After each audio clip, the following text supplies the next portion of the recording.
नमस्कार, माझे नाव नारायण सावंत. आज मी तुम्हाला शिवाजी महाराजांबद्दल काही 4 शब्द सांगणार आहे ते तुम्ही शांतचित्ताने ऐकून घ्यावी अशी माझी नम्र विनंती. शिवाजी महाराजांचा जन्म शिवनेरी येथे झाला. शिवराय जन्मल्यानंतर सगळीकडे आनंद पसरला. शिवरायांना जिजामाता रोज शिवरायांच्या गोष्टी सांगायच्या.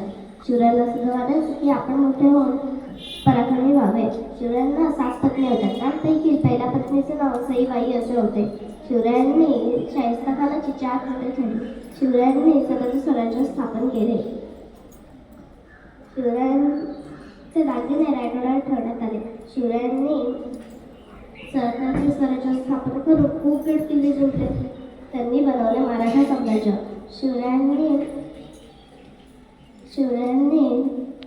शिवरायांचे जन्मकाळ केवळ 50 वर्ष होते. तरी सुद्धा शेकडो वर्षांनंतरही त्यांचा जय जयकार होत आला. अशा राजाला माझा मानाचा मुद्दा.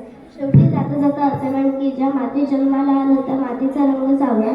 सह्याद्री असावा हिमालय, मी छाती ठोकून सांगतो, मी शिवरायांचा भाव. धन्यवाद.